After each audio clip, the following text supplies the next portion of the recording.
Hello friends and subscribers, welcome to Tamil Bell YouTube channel. நீங்க நம்ம சேனலை subscribe பண்ணல அப்படின்னா மறக்காம சப்ஸ்கிரைப் பண்ணுங்க. பக்கத்துல உள்ள பெல் பட்டனை கிளிக் பண்ணுங்க. நாங்க போடக்கூடிய வீடியோக்கள் எல்லாமே உடனடியா பாருங்க. இன்னைக்கு நம்ம வீடியோல இந்தியாவுக்கும் பங்களாதேஷ்க்கும் நடக்கக்கூடிய இரண்டாவது T20 மேட்ச், இந்த இரண்டாவது T20 மேட்சுக்கான ஒரு ஃபுல் ப்ரிவியூ தான் இந்த வீடியோல பார்க்க போறோம். இந்த பர்டிகுலர் ப்ரிவியூ வீடியோ பாக்குறதுக்கு முன்னாடி நீங்க இன்னும் நம்ம டெலிகிராம்ல ஜாயின் பண்ணல அப்படின்னா மறக்காம ஜாயின் பண்ணிக்கோங்க. டிஸ்கிரிப்ஷன்ல இருக்க லிங்க், அந்த டிஸ்கிரிப்ஷன்ல இருக்கக்கூடிய லிங்க் அதை டச் பண்ணீங்கன்னாவே ஆட்டோமேட்டிக்கா நம்மளோட சேனல்ல வந்து ஜாயின் ஆயிருக்கும். நம்ம நேமை பயன்படுத்தி நிறைய ஃபேக்கான சேனல்ஸ் இருக்காங்க. திரும்ப திரும்ப திரும்ப அதை நான் ரிமைண்ட் பண்ணிட்டே தான் இருக்கேன் ஒவ்வொரு வீடியோக்குமே. ஸோ நிறைய பேர் வந்து என்கிட்ட கேட்கறது என்னன்னா, ஸோ நீங்க காசு வாங்கிட்டு நீங்க டீம் தராம இருக்கீங்க அப்படின்ட்டு நம்ம நேமை பயன்படுத்தி ஃபேக்கா பண்ணிட்டு, நான் தான் திரும்பவும் சொல்றேன், அந்த லிங்க் டச் பண்ணாவே நம்ம சேனலுக்குள்ள வந்துட முடியும். ஸோ அது மட்டும் இல்லாம இன்னொன்னு என்ன நடக்குது அப்படிங்கிறது தெளிவா சொல்றேன், தயவு செஞ்சு புரிஞ்சுக்கோங்க. இப்போ நம்ம வந்து டெலிகிராம் உள்ள நீங்க வந்தீங்கன்னா நம்ம எந்த போஸ்ட் போட்டாலும் சரி, எது பண்ணாலும் சரி, இப்ப நம்ம வீடியோ யூடியூப்ல போடுறோம், ஃபர்ஸ்ட் எடுத்தோம் உங்களுக்கு ஆட் வரும். அதே மாதிரி டெலிகிராம்லயுமே வந்து ஆட் வருது. ஆட் எப்படி வரும்போது நான் சைட்ல காட்டுறேன், அந்த மாதிரி ஷோ ஆகும். அதுல வந்து பாத்தீங்கன்னா ஃப்ரீயா வந்து நாங்க டீம்ஸ் தரோம், இல்லைன்னா நீங்க இவ்வளவு காசு கட்டும் நான் ஃபர்ஸ்ட் ரேங்க் அடிச்சு தரேன் அப்படிங்கிற மாதிரியான சின்ன சின்ன ஆட். அந்த ஆடை பாக்குறப்ப நம்ம இம்ப்ரெஸ் வரும், சூப்பரா இருக்கு அப்படிங்கிற மாதிரி, ஒருவேளை இருக்குமோ அப்படிங்கிற மாதிரி டச் பண்ணி உள்ள போகும், காசை வாங்கிட்டு ஏமாத்திடுவாங்க. ஸோ டெலிகிராம் அது ஒண்ணுமே பண்ண முடியாது. டெலிகிராம்ல அவங்க டெலிகிராம் வந்து ஆடு கொடுக்குறாங்க, நம்ம தான் வந்து சேஃபா இருக்கணும். நம்ம வந்து பாத்தீங்கன்னா நம்ம சேனல்ல நம்ம யாருக்குமே ப்ரொமோஷன் பண்ண மாட்டோம், எந்த சேனலுக்குமே ப்ரொமோஷன்ஸ் எதுவும் பண்ண மாட்டோம், எதுவுமே நம்ம பண்ண மாட்டோம். நம்ம காசும் வாங்கி கொடுக்குறதில்ல. நம்ம எனக்கு நான் என்ன டீமை போடுறனோ அதை அப்படியே உங்களுக்கு கொடுக்குறேன், அவ்வளவுதான். இதுல வந்து வின் ஆகுது லாஸ் ஆகுதுங்கிறது எல்லாமே அவங்களோட ஓன் ரிஸ்க் தான். ஏன்னா நானுமே வந்து வின் பண்ணிடுவேன், 100% உங்களுக்கு வின்னிங்ஸை கொடுப்பேன்னு கொடுக்கல, உங்களோட காசை வாங்கிட்டு நான் கொடுக்கல. நான் என்ன டீம் போடுறனோ அதே தான் உங்களுக்கு கொடுக்குறேன். நீங்க லாஸ் ஆனாலும் நானும் லாஸ் தான், நான் லாஸ் ஆனாலும் நீங்க லாஸ் தான், அந்த டீமை போடுறவங்களுக்கு. ஆனா எதுக்காக அதை கொடுக்குறப்போ, அதை பாக்குறப்ப உங்களுக்கு ஒரு ஐடியா இருக்கு, உங்களுக்குன்னு ஒரு ஃபேண்டசி நாலேஜ் இருக்கு. ஸோ அதை பாக்குறப்ப உங்களுக்கு ஒரு ஐடியா இருக்குங்கிறதுக்காக தான் அதை கொடுத்துட்டு இருக்கோம். ஸோ காசை கொடுத்து யாருக்கிட்டையுமே வந்து ஏமாறாதீங்க. அந்த அவங்க கொடுக்குற காசுல நீங்க கட்டி நீங்க உங்களால ஏர்ன் பண்ணிக்க முடியும். கொஞ்சம் பாசிட்டிவா திங்க் பண்ணுங்க, உங்களால முடியும். நமக்கு வந்து ஏற்ற இறக்கங்கள் என்னைக்குமே இருந்துகிட்டே தாங்க இருக்கும், சரிங்களா? லைஃப்ல வந்து ஏற்ற இறக்கங்கள் இருக்கும். இன்னைக்கு வின் பண்ணல அப்படின்னா இன்னொரு நாள் கண்டிப்பா வின் பண்ணுவோம். பட் முயற்சியை கைவிடாதீங்க, கண்டிப்பா உங்களால அதை வின் பண்ண முடியுங்கிற நம்பிக்கை எனக்கு இருக்கு. அதுக்கு ரீசனா, அதுக்கான ஒரு விஷயமாவும் நான் வந்து உண்மையாலுமே ஒரு 7-8 தடவை உங்களுக்கு கிராண்ட் லீக்ஸே வின் பண்ணிருக்கேன். அது உங்களோட வீடியோஸ் நான் போட்டிருக்கேன், நம்ம சேனல்ல பாஸ்ட்ல போய் பாருங்க. பட் ரீசெண்ட் டைம்ஸ் ரொம்பவே டஃபா தான் இருக்கு. இன்னும் நம்மளை மெருகேற்றிக்கும், அடுத்தடுத்து உங்களுக்கு இன்னுமே பெஸ்டா கொடுப்பதற்கான ஒரு வேலைகளை நான் தொடர்ந்து பார்த்துக்கிட்டு இருக்கேன். ஸோ அதுக்கான ஸ்டாட்ஸ் வைஸ் கொஞ்சம் டெப்தா அனலைஸ் பண்ணிட்டு இருக்கோம். கிராண்ட் லீக்ஸை மட்டுமே இனிமேல் ஃபோக்கஸ் பண்ணுவதற்கான ஒரு பாசிபிலிட்டிஸை உருவாக்கிட்டு இருக்கும். மேபி நெக்ஸ்ட் வீக்ல இருந்து அந்த மாதிரியான ஒரு மெத்தடை உங்களுக்காக நான் கொண்டு வந்துருவேன். ஸோ இன்னும் நம்மளோட இதை வந்து கொஞ்சம் அப்கிரேட் பண்ணிக்கலாம். சரி, ஓகே, வாங்க வீடியோக்குள்ள போகலாம். மேட்சை பொறுத்த வரைக்கும் 9th அக்டோபர் 7 மணிக்கு இந்த மேட்ச் நடக்குது. மேட்சை பொறுத்த வரைக்கும் அருண் ஜெட்லி ஸ்டேடியம் டெல்லியில தாங்க இந்த மேட்ச் வந்து நடக்குது. பிச் ரிப்போர்ட் அப்படின்னு சொல்லி பாத்தீங்கன்னா, அருண் ஜெட்லி ஸ்டேடியம் யூஸ்வலாவே வந்து பாத்தீங்கன்னா பாஸ்ட்ல இதுக்கு முன்னாடி எல்லாம் வந்து கொஞ்சம் ஸ்லோவா இருக்கும், ஸ்பின்னர்ஸ் ரொம்பவே டாமினேட் பண்ணுவாங்க. பட் கடந்த 2 வருடமாவே பாத்தீங்க அப்படின்னா இந்த அருண் ஜெட்லி ஸ்டேடியத்துல ஒரு ஹை ஸ்கோரிங் மெனுவாவே தான் இருந்திருக்கு. ஏன்னா டைமண்ட்ஸஸ் எல்லாமே ரொம்ப ரொம்ப சின்ன டைமண்ட்ஸஸாவே தான் இருக்கு. அவுட் ஃபீல்டும் கொஞ்சம் குயிக்கா இப்போ மாத்தினாங்க. ஏன்னா முன்னெல்லாம் வந்து பாத்தீங்கன்னா பிச்சும் கொஞ்சம் ஸ்லோவா இருக்கும், அவுட் ஃபீல்டும் கொஞ்சம் ஸ்லோவா இருக்கும். இப்போ கொஞ்சம் அவுட் ஃபீல்டு எல்லாம் கொஞ்சம் வேகமா தான் இருக்கு. ஒரு நல்ல ஒரு 165ல இருந்து 175 ரன்ஸ் வரைக்கும் அடிப்பதற்கு வாய்ப்புள்ள ஒரு வெனுவா தான் இந்த வெனு இருக்கு. ஸோ பேட்ஸ்மேன்ஸுக்கு கொஞ்சம் ஃபேவரா இருக்கும். மிடில் கொஞ்சம் டர்ன் இருக்கு, ஸ்பின்னர்ஸ் ஸ்லைட்டே வந்து அவங்களுக்கு இருக்கு. பட் ஃபாஸ்ட் பாலர்ஸ் தான் இங்க என்ஜாய் பண்றாங்க. ஃபாஸ்ட் பாலர்ஸ் இங்க நிறைய விக்கெட்ஸ் எடுத்திருக்காங்க ரீசெண்ட் டைம்ஸ்ல. கடைசியா ஒரு 5-6 மேட்ச் வந்து பாத்தீங்கன்னா ஃபாஸ்ட் பாலர்ஸ் தான் அதிகப்படியான விக்கெட்ஸ் வந்து எடுத்திருக்காங்க. வெனு ரெக்கார்டு சொல்லி பாத்தீங்கன்னா ஒரு 7 மேட்ச் நடந்திருக்கு T20 இன்டர்நேஷனல்ஸ்ல. அதுல ஒரு 3 மேட்ச் வந்து பேட்டிங் ஃபர்ஸ்ட் பண்ணவங்களும் பேட்டிங் செகண்ட் பண்ணவங்க ஒரு 4 மேட்சும் ஸ்லைட்டே வந்து பாத்தீங்கன்னா சேஸ் பண்ண டீம் தான் வந்து வின்னிங் ரேஷியோ கொஞ்சம் அதிகமா வச்சிருக்காங்க. ஆவரேஜான ஸ்கோர் 161 அப்படின்னு சொல்லி இருக்கு. ஐஎஸ்எஸ் ஸ்கோர் இந்தியா தான் அடிச்சிருக்காங்க, 211 ரன் அடிச்சிருக்காங்க இந்த வெனுவை பொறுத்த வரைக்கும். ரீசன்ட் ரெக்கார்ட் லைக் வந்து கடைசியா விளையாண்ட 5 T20ஸ்ல வந்து பாத்தீங்கன்னா இந்த வெனுல 167ங்கிறது ஒரு ஆவரேஜான ஸ்கோரா வந்து இருக்கு. டோட்டல் விக்கெட்ஸ் 70 விக்கெட்ஸ் போயிருக்கு. ஸோ அதுல 53 விக்கெட்ஸ் ஃபாஸ்ட் பாலர்ஸ் தாங்க எடுத்திருக்காங்க. ஸோ நம்ம ஆல்ரெடி சொன்ன மாதிரி இப்போ ஸ்பின்னருக்கு சப்போர்ட் பண்ணக்கூடிய ஒரு வெனுவா தான் இருக்கும் இந்த வெனு. பட் கடைசியா விளையாண்ட ஒரு 5-6 மேட்ச்ல வந்து பாத்தீங்கன்னா இங்க 53 விக்கெட்ஸ் வந்து ஃபாஸ்ட் பாலர்ஸ் எடுத்திருக்காங்க. ஃபாஸ்ட் பாலர்ஸ் கொஞ்சம் இங்க என்ஜாய் பண்ணி பவுல் பண்றாங்க இந்த வெனுவை பொறுத்த வரைக்கும். விக்கெட்ஸ் அவங்க கொஞ்சம் அதிகமா எடுக்கிறாங்க. ஹெட்வர்ட் ரெக்கார்ட் மொத்தம் ஒரு 15 மேட்ச். ஸோ அதுல 14 மேட்ச் இந்தியா தாங்க, ஒரே ஒரு மேட்ச் மட்டும் தான் பங்களாதேஷ் வந்து வின் பண்ணிருக்காங்க.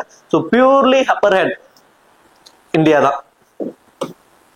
ரெண்டு டீமோட ஒரு பாசிபிளான playing 11 most probably Indian team அதே சேம் காம்பினேஷனோட வருவதற்கான ஒரு வாய்ப்பு தான் இருக்கு. அபிஷேக் சர்மா அண்ட் சஞ்சு சாம்சன் ரெண்டு பேர் இன்னிங்ஸ் ஓபன் பண்ண போறாங்க. சஞ்சு சாம்சன் தான் வந்து விக்கெட் கீப்பர் பண்ண போறாரு. அடுத்ததான் சூரியகுமார் யாதவ், நிதிஷ்குமார் ரெட்டி, ஹர்திக் பாண்டியா, ரியான் பராக், ரிங்கு சிங், வாஷிங்டன் சுந்தர், வருண் சக்கரவர்த்தி, ஹர்ஷதீப் சிங், அடுத்ததான் மயங்க் யாதவ். ஸோ இது வந்து இந்தியாவோட ஒரு ஸ்ட்ராங்கான ஒரு பிளேயிங் 11 சொல்லலாம். தென் அடுத்ததான் வந்து பாத்தீங்கன்னா பங்களாதேஷ். ஸோ பங்களாதேஷ்லயும் மோஸ்ட் ப்ராபபிளி அதே டீமோட போவதற்கான சான்சஸ் இருக்கு. ஒரு மேட்ச்ல இருந்து பிளேயர்ஸ் உடனே ரிப்ளேஸ்மெண்ட் பண்ணுவாங்களாங்கிற ஒரு கொஸ்டின் மார்க். சேம் அதே பிளேயிங்கோட வருவதற்கான பாசிபிலிட்டிஸ் கொஞ்சம் அதிகமா தான் இருக்கு.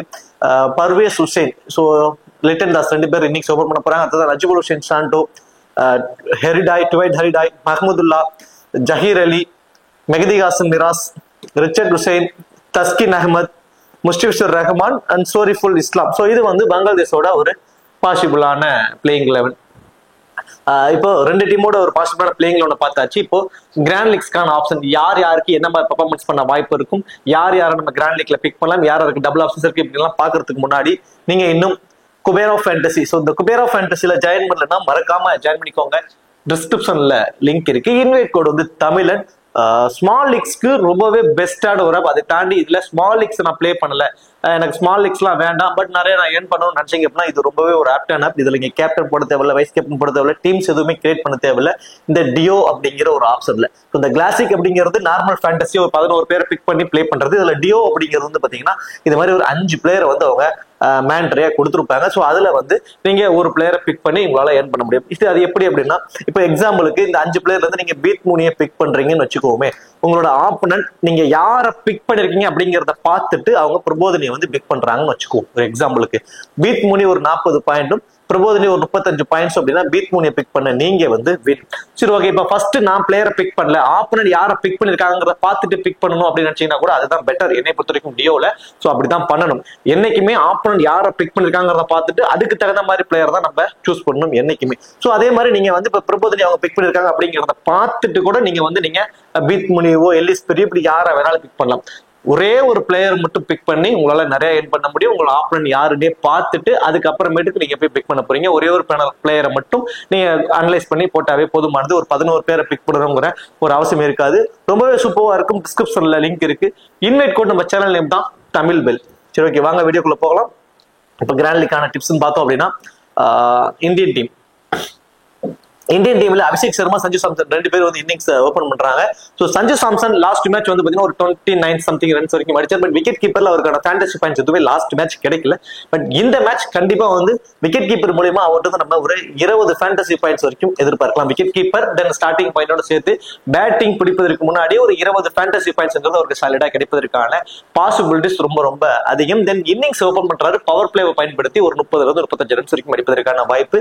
ஸோ ஒரு சேஃபான ஒரு ஹேண்ட் வந்து சஞ்சு சாம்சன் வந்து இருக்காரு. அபிஷேக் சர்மா, சோ அபிஷேக் சர்மா யூசுவலாவே வந்து பாத்தீங்கன்னா செகண்டா பேட் பண்ற போறாரு அப்படின்னா மஸ்ட் ட்ரை.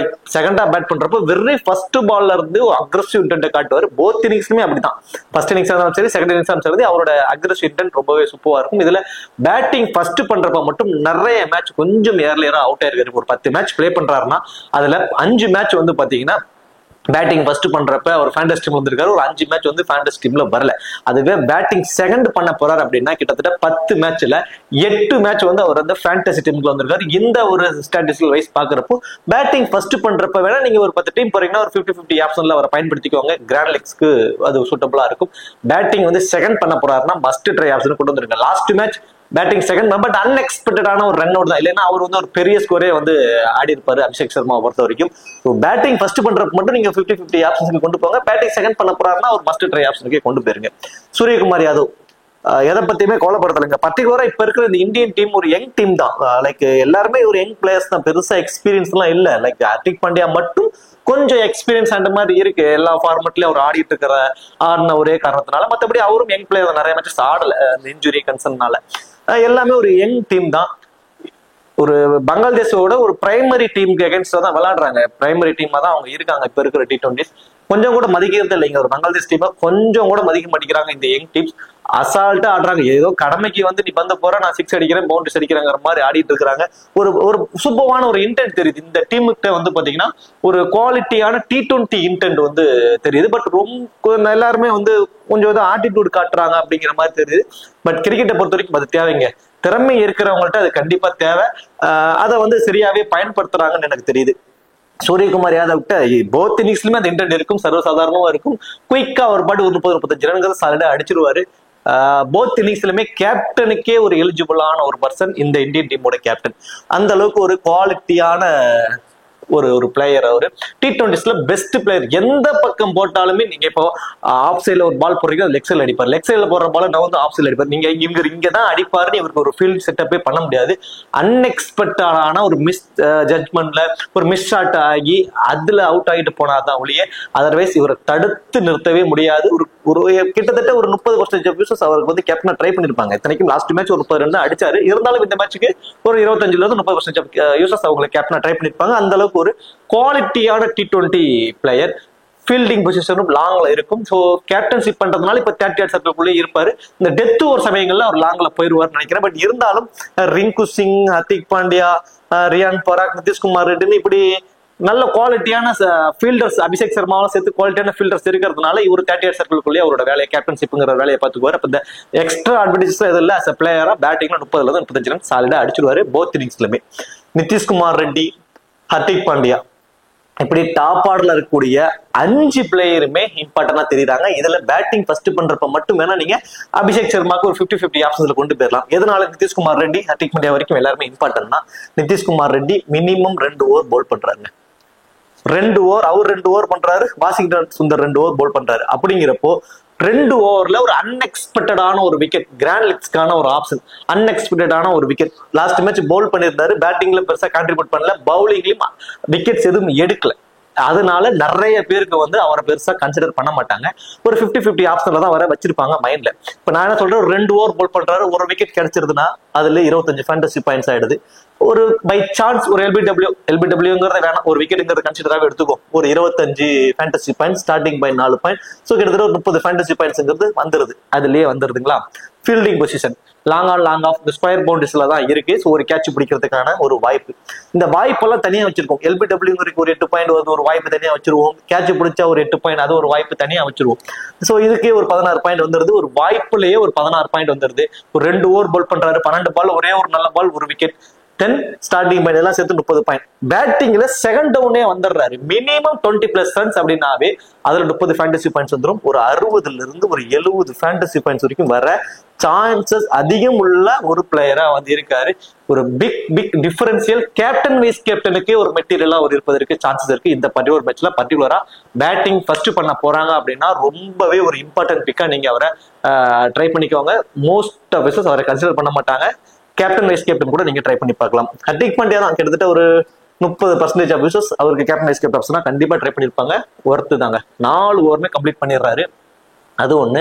பேட்டிங்ல அனாவசியமான ஷாட்ஸ் ஆடுறாரு, தேவையே இல்ல.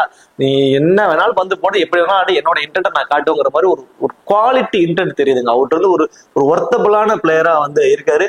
இப்போ என்னைய பொறுத்த வரைக்கும் ஹர்திக் பாண்டியாவோட நேம் வந்து பாத்தீங்கன்னா இன்னும் பெரிய லெவல்ல போவதற்கான வாய்ப்பு கூட இருக்கு. அடுத்த விராட் கோலி அண்ட் ரோஹித் சர்மாவோட ஓய்வுக்கு அப்புறம் இந்தியன் டீமோட தூண்களா அவர் தான் இருப்பாரு அப்படிங்கிறதுல எந்த ஒரு மாற்றமும் இல்லை. பவுல் அண்ட் பேட்டிங் ரெண்டுலயுமே பயங்கரமான கான்ட்ரிபியூட் பண்றாரு. ஃபீல்டிங் பொசிஷனும் லாங்ல இருக்கிறதுனால 1-2 கேட்சஸும் பிடிப்பாரு. 4 ஓவர்ல ஒரு விக்கெட், தென் பேட்டிங்ல வந்து ஒரு 20-25+ ரன்ஸ், தென் கேட்ச் பிடிக்க வாய்ப்பு. இவருக்கும் அந்த ஒரு 70ல இருந்து ஒரு 80 ஃபேண்டசி பாயிண்ட்ஸ் வரைக்கும் வர சான்சஸ் ரொம்ப ரொம்ப அதிகம். இப்படி டாப் 5 பேருமே ரொம்ப இம்பார்ட்டன்ட். அதுல எக்ஸ்ட்ரா அட்வான்டேஜ் உள்ளவங்க, டபுள் ஆஃபீஸ்ல இருக்கிறவங்க நிதிஷ்குமார் ரெட்டி, ஹர்திக் பாண்டியா, தென் சஞ்சு சாம்சன், இந்த 3 பேரும் தான் வந்து ரொம்ப ரொம்ப ரொம்ப ரொம்ப இம்பார்ட்டன்ட். வேற எந்த டபுள் ஆப்ஷன்ஸும் இல்ல.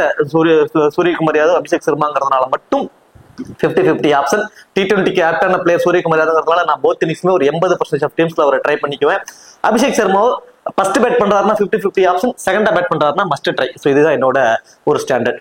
தென் அடுத்ததான் ரியான் பராக், ரிங்கு சிங் எல்லாம் வந்து பாத்தீங்கன்னா கடைசி 5 ஓவர், இந்த டாப்ல இருக்கிற 5 பேருமே அவங்க கடைசி கிட்டத்தட்ட மேட்சை கூட 20 ஓவர் கூட ஆடினாலும் ஆடிடுவாங்க.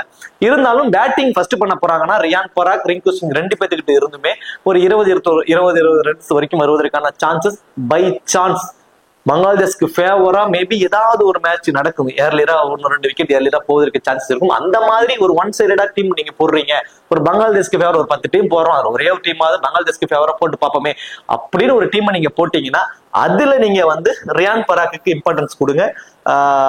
மேபி அவர் வந்து கொஞ்சம் டாப் ஆர்டர்ல கூட வருவதற்கு சான்சஸ் இருக்கும். டாப் ஆர்டர்ல ஒரு 2 விக்கெட் விழுந்துருச்சு வச்சுக்கோமே, அதுல ஹர்திக் பாண்டியாலாம் அவரோட டவுனுக்கே வரமாட்டாரு. ரியான் பராக் கொஞ்சம் முன்னாடி ஆட வச்சு கடைசி 5 ஓவர் 6 ஓவர் ஹர்திக் பாண்டியா வந்து அடிக்கிற மாதிரியான ஒரு சுச்சுவேஷன் கூட மாத்துவாங்க. ஸோ ஒன் சைடா ஒரு டீமை போடுறீங்க, டாப் ஆர்டர்ல 2 விக்கெட் விழுந்துற டீமை போட்டீங்கன்னா அதுல இம்பார்ட்டன்ஸ் கொடுத்துக்கோங்க ரியான் பராக்கு. பவுலிங்ல மயன்க் யாதவ், அர்ஷதீப் சிங், வருண் சக்கரவர்த்தி இந்த 3 பேரும் தான் வந்து பாத்தீங்கன்னா அவங்களோட 4 ஓவரை வந்து போல் பண்றாங்க. வாஷிங்டன் சுந்தர் ஒரு 2 ஓவர் வரைக்கும் போல் பண்றாரு. ஸோ இவருக்கும் 1 விக்கெட் வரைக்கும் கிடைப்பதற்கான வாய்ப்பு, இந்த 3 பேருக்குமே 2 விக்கெட் வரைக்கும் கிடைப்பதற்கான ஒரு வாய்ப்புங்க. பர்டிகுலரா மயன்க் யாதவ் பத்தி லாஸ்ட் மேட்சே நம்ம சொல்லியிருந்தோம், 1 விக்கெட் வரைக்கும் எடுப்பதற்கான ஒரு வாய்ப்பு. லாஸ்ட் மேட்ச் அந்த ஒரு மெய்டன் ஓவர் பண்றதுனால அந்த ஃபேண்டஸ் டீம்ல வந்துட்டாரு.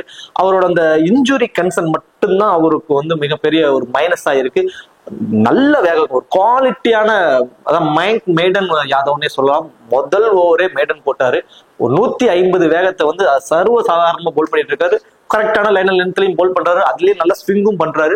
இந்த மேட்ச் ஒரு டிஃபரன்சியல் பிக்கா இருப்பாருங்க கேப்டனுக்கே. ஃபர்ஸ்ட் போல் பண்ண போறாங்கன்னா லாஸ்ட் மேட்ச் அர்ஷதீப் சிங்க்கு நம்ம ஒரு வைஸ் கேப்டன் ஆப்ஷனா கூட கொடுத்துருந்தோம் ஸ்மால் லீக்ல.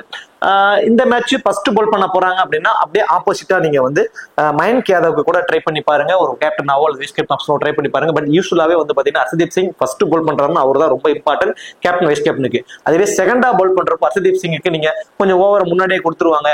மயன்க் யாதவோட ஓவர் கொஞ்சம் டெத்ல மாறுவதற்கு சான்சஸ் இருக்கும். செகண்டா போல் பண்றப்போ மயன்க் யாதவுக்கு நீங்க கண்டிப்பா ஒரே ஒரு டீம்ல ஒரு வைஸ் கேப்டன் ஆப்ஷனா கொடுத்து பாருங்க. இந்த பர்டிகுலர் மேட்ச்ல மயன்க் யாதவோட ஒரு மேட்சா இருப்பதற்கு சான்சஸ் இருக்கும். வருண் சக்கரவர்த்தி லாஸ்ட் மேட்ச் ரொம்பவே சூப்பரா போல் பண்ணாரு.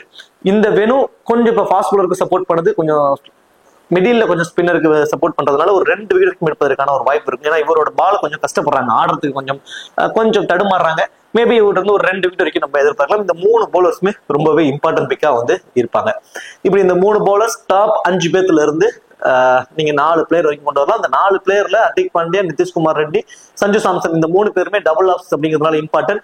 சூரியகுமார் யாதவ், அபிஷேக் சர்மா 2 பேர்த்துல இருந்து எனி ஒன் உங்களோட ஆப்ஷன்ஸ் தவிர மல்டிபிள் டிப்ஸ்ல மாத்தி ஒவ்வொரு டீமுக்கு நீங்க கொண்டு வந்துக்கோங்க. பங்களாதேஷ்ல வந்து Shoriful Islam, Mushfiqur Rahim, Taskin Ahmed, Rishad Hossain and Mehidy Hasan Miraz 5 proper main bowler. இதுல மேபி ஏதாவது யார் ஓவர்ல அடி விழுந்துச்சு அப்படின்னா மஹ்மூதுல்லா. ஸோ இந்த ஒரு ஆப்ஷன் இவங்க தான் வந்து பவுலிங்கான ஒரு ஆப்ஷனா இருக்காங்க. ஸோ இதுல நம்ம யூஸ்வலாவே வந்து பாத்தீங்கன்னா பர்வேஸ் ஹுசைன் டொமஸ்டிக் லெவல்ல வெரி ஃபர்ஸ்ட் பாலர் ஒரு அக்ரெசிவ் இன்டென்டோட ஆடக்கூடிய ஒரு பிளேயர். இந்தியாவோட அந்த நல்ல ரா ஃபேஸ் மயன்க் யாதவ், தென் ஹர்ஷதீப் சிங்கோட ஸ்விங் இதெல்லாம் கொஞ்சம் கஷ்டப்படுறாங்க இன்சிலாவே. அதுவும் லிட்டன் தாஸ் வந்து பாத்தீங்கன்னா வெரி ஃபர்ஸ்ட் பாலர் ஒரு அக்ரெசிவ் இன்டென்டோட ஆடணுங்கிற ஒரு முனைப்புல தவறா வந்து ஜட்ஜ் பண்ணி ஏர்லியரா லாஸ்ட் மேட்ச் விக்கெட்டை பறி கொடுத்தாரு. இந்த மேட்ச் கண்டிப்பா வந்து அதே இன்டென்டோட ஆடுவாரு, பட் கொஞ்சம் பாலுக்கு தகுந்த மாதிரி இன்டென்ட் மாத்திக்குவாரு. விக்கெட் கீப்பர் மூலமே கிடைக்கக்கூடிய ஃபேண்டசி பாயிண்ட்ஸ். இந்த பர்டிகுலர் மேட்ச் அவர் அந்த ஃபேண்டசி டீம் வருவதற்கான வாய்ப்புகள் கிட்டத்தட்ட 75ல இருந்து 80% வரைக்குமே இருக்குங்க. அவருக்கு அந்த ஃபேண்டசி டீம் வருவதற்கான சான்சஸ் இந்த மேட்ச் வந்து அவர் நீங்க கண்டிப்பா ட்ரை பண்ணி பார்க்கலாம்.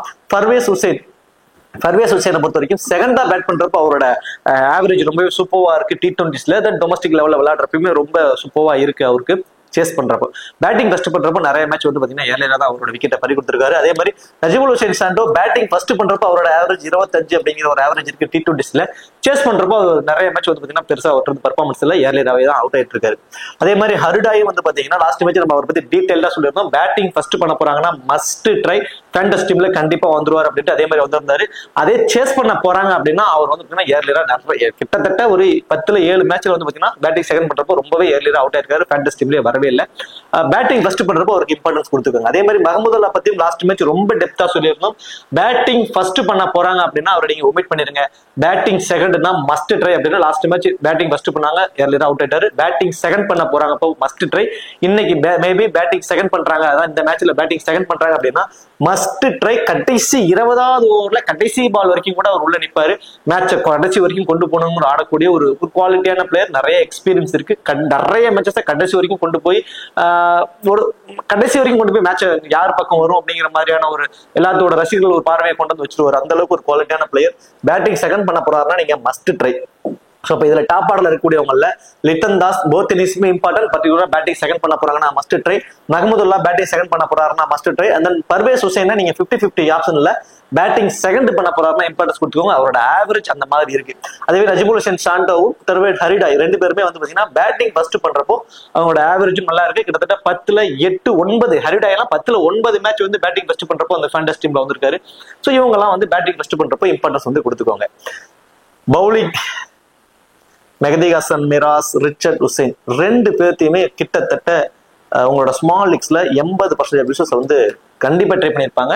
அதுக்கு ஆப்ட் ஆனவங்க தான் 4 ஓவருமே போல் பண்ண போறாங்க. மோஸ்ட் ப்ராபபிலி மெஹதி ஹசன் மிராஸ் வந்து பாத்தீங்கன்னா ஒரு 3 ஓவர் வரைக்கும் போல் பண்ணலாம். மீதி 1 ஓவர் வந்து மஹமதுல்லா போல் பண்ணலாம். ரிச்சர்ட் ஹுசைனும் மினிமம் 3 ஓவர், மேக்ஸிமம் 4 ஓவரும் போல் பண்ணிடுவாங்க. பேட்டிங்ல வந்து 15 ரன்ஸ் வரைக்கும் அடிக்கக்கூடிய எபிலிட்டி உள்ளவங்க. லாஸ்ட் மேட்ச் மெஹதி ஹசன் மிராஸ் வந்து ஒரு 30 ரன்ஸ் வரைக்கும் அடிச்சாரு. ஒரு ரன் அவுட்ல கான்ட்ரிபியூட் பண்ணாரு, ஒரு விக்கெட்டும் எடுத்தாரு. ஸோ இந்த மாதிரி இப்போதைக்கு பேக் போனா இருக்காரு பங்களாதேஷ்க்கு அப்படின்னா அது மெஹதி ஹசன் மிராஸ் மட்டும்தான்.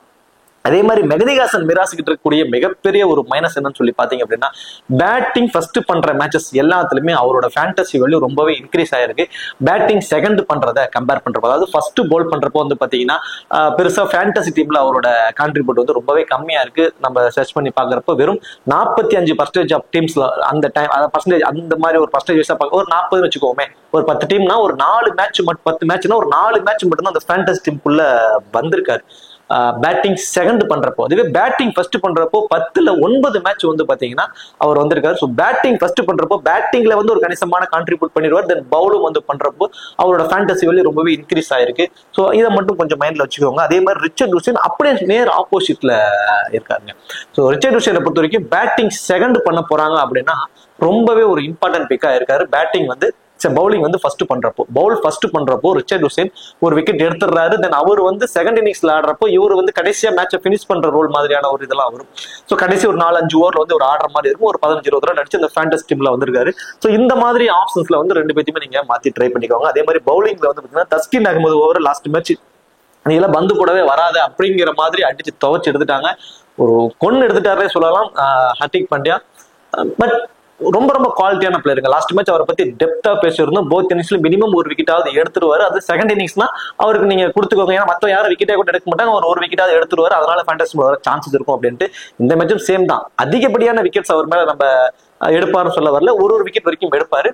குறிப்பா செகண்ட் இன்னிங்ஸ்ல அப்படிங்கிறப்போ யாரும் விக்கெட் மற்ற பவுலர்ஸ் எடுக்க மாட்டாங்க. இவர் எடுத்து அந்த ஃபேண்டசி வருவதற்கான ஒரு வாய்ப்பை கொண்டு வந்துருவாரு. முஸ்தபிசுர் ரஹ்மான் ஃபர்ஸ்ட் போல்னா மஸ்ட் ட்ரை. 2 விக்கெட் வரைக்கும் எடுப்பதற்கான வாய்ப்பு. அதே மாதிரி ஷோரிஃபுல் இஸ்லாமும் ஃபர்ஸ்ட் போல் பண்றப்ப ரொம்ப ரொம்ப இம்பார்ட்டன்ட். 2 விக்கெட் வரைக்கும் கூட எடுப்பதற்கான வாய்ப்பு அதிகம். ரீசன் 2 பேருமே அந்த 17 ஓவருக்கு அப்புறம் அந்த 3 ஓவர் இந்த 2 பேர் தான் போல் பண்ணுவாங்க. முஸ்தபிசுர் ரஹ்மான் வந்து பாத்தீங்கன்னா 18, 20 இந்த 2 ஓவரும் போல் பண்ணுவாரு. ஷோரிஃபுல் இஸ்லாம் 19 ஓவரை போல் பண்ணுவார். அப்படி இல்லைன்னா மாறி 18, 20 வந்து ஷோரிஃபுல் இஸ்லாமும் 19 ஓவர் முஸ்தபிசுர் ரஹ்மான். இதுதான் வந்து பவுலிங் ஆப்ஷன். டெத் ஓவர்ஸ் இவங்க 2 பேர் தான் போல் பண்ணுவாங்க. நிறைய வேரியேஷன்ஸ் வச்சிருக்காங்க. ஸ்லோவர் கட்டர்ஸ் நிறைய போல் பண்ணுவாங்க. பேக்கப் அண்ட் டெலிவரிஸ் நிறைய பண்ணுவாங்க. ஸோ டெத் ஓவர்ஸ்ல போல் பண்ணக்கூடிய இம்பார்ட்டன்ட் பவுலர்ஸ் 2 பேருமே மஸ்ட் ட்ரை ஃபர்ஸ்ட் வந்து போல் பண்றப்போ. ஸோ இது இந்த மாதிரி ஆப்ஷன்ஸ்ல கொண்டு போறது வந்து உங்களுக்கு கிராண்ட் லீக்ஸ்ல இன்னும் மல்டிபிள் டீம்ஸை உருவாக்குறதுக்கு ரொம்பவே ஆப்டா இருக்கும். Captain vice captain as usual நம்ம சொன்ன மாதிரி சேஃபா ஹர்திக் பாண்டியா, சூரியகுமார் யாதவ். தென் அடுத்ததான் வந்து பாத்தீங்கன்னா இப்போ வந்து லாஸ்ட் மேட்ச் பிளே பண்ணதை வச்சு நிறைய பேர் மெஹதி ஹசன் மிராஸ் கூட ஒரு வைஸ் கேப்டனா கொண்டு வந்திருப்பாங்க. பட் மோஸ்ட் ப்ராபபிலி ஸ்மால் லீக்ஸ்ல ஹர்திக் பாண்டியா, ஹர்ஷதீப் சிங், தென் சூரியகுமார் யாதவ் இந்த 3 பேருக்கும் தான் வந்து கேப்டன் வைஸ் கேப்டனா கொண்டு வந்திருப்பாங்க உங்களோட ஆப்பனன்ட் ஸ்மால் லீக்ஸ்ல எல்லாத்துலயுமே. சஞ்சு சாம்சனுக்கு பேட்டிங் ஃபர்ஸ்ட் பண்ண போறாரு அப்படின்னா கண்டிப்பா கேப்டன் வைஸ் கேப்டன் ஆப்ஷனா ஒரே ஒரு டீம்லயாவது கொடுத்து பாருங்க. ஸோ லாஸ்ட் மேட்ச் கூட சொல்லியிருந்தீங்க, நான் வந்து பேட்டிங் ஃபர்ஸ்ட் பண்றப்போ ஒரு கேப்டன் வைஸ் கேப்டனா கொடுங்க அப்படின்ட்டு. நிறைய பேர் கமெண்ட்ல வந்து அவர் அந்த அளவுக்குலாம் ஒர்த் இல்லை அப்படின்னு. பட் பேட்டிங் ஃபர்ஸ்ட் பண்றப்போ அவர் ரொம்பவே சூப்பர் ஆடக்கூடிய பிளேயருங்க. ரீசன்ட் ஃபார்ம் ஒரு கொஸ்டின் மார்க் தான் இருக்கு, ஏற்ற இறக்கமா தான் இருக்கு. நம்ம ஃபேண்டசி பிளே பண்றோம், இப்படி டிஃபரன்ஷியலா தான் ட்ரை பண்ணணும். எதனால சஞ்சு சாம்சன்னா விக்கெட் கீப்பர் மூலியமா சம் ஃபேண்டசி பாயிண்ட்ஸ், தென் பேட்டிங் ஃபர்ஸ்ட் பண்றப்போ அவரோட ஆவரேஜ் ரொம்பவே சூப்பரா இருக்கு அப்படிங்கிறதுனால அவருக்கு ட்ரை பண்ணுங்க அப்படிங்கிறத சொல்லியிருக்கோம். ஸோ ஃபேண்டசியில் இப்படி நீங்க டிஃபரெண்டா எல்லாரும் போடக்கூடிய ஹர்திக் பாண்டியா, சூரியகுமார் யாதவ், ஹர்ஷதீப் சிங் இப்படி எல்லாரும் போடக்கூடிய பிளேயர்ஸை நம்ம போட்டுக்கிட்டு இருந்தோம்னா அங்க டிஃபரன்ஸ் எல்லாம் இருக்காது. ஒரு கிராண்ட் லீக்ல நம்ம தனித்தும் நிற்க மாட்டோம். ஸோ சஞ்சு சாம்சனுக்கு கண்டிப்பா ட்ரை பண்ணுங்க. அதே மாதிரி நிதிஷ்குமார் ரெட்டிக்கு மஸ்டா ட்ரை பண்ணுங்க. நிதிஷ்குமார் ரெட்டிக்கு மஸ்டா ஒரே ஒரு டீம்ல கேப்டன் வைஸ் கேப்டனா ட்ரை பண்ணி பாருங்க. பர்டிகுலரா ஃபர்ஸ்ட் ஒரு பேட் பண்ண போறாங்கன்னா மஸ்ட் ட்ரை கேப்டன் வைஸ் கேப்டனுக்கு. அதே மாதிரி ரிச்சர்ட் ஹுசைன் அவருக்கு வந்து கண்டிப்பா வந்து ட்ரை பண்ணி பாருங்க. ஃபர்ஸ்ட் வந்து போல் பண்ண போறாங்க அப்படின்னா ஒரு ரிஸ்கா ஒரு வைஸ் கேப்டன் ஆப்ஷனா ட்ரை பண்ணி பாருங்க. முஸ்டிஃபியூர் ரஹ்மானுக்கும் அதே மாதிரி ஃபர்ஸ்ட் போல் பண்ண போறாங்க அப்படின்னா ரிஸ்கா வந்து ஒரு கேப்டன் வைஸ் கேப்டன் ஆப்ஷனா ட்ரை பண்ணி பாருங்க. சரி, ஓகே. இப்ப இந்த வீடியோ உங்களுக்கு பிடிச்சிருக்கும். இந்த வீடியோ உங்களுக்கு பிடிச்சிருச்சுன்னா மறக்காம வீடியோ லைக் பண்ணி வீடியோ கொஞ்சம் சப்போர்ட் பண்ணுங்க. இந்த வீடியோ பத்தி கருத்துக்களை கமெண்ட் செக்ஷன்ல சொல்லிடுங்க. தேங்க்யூ.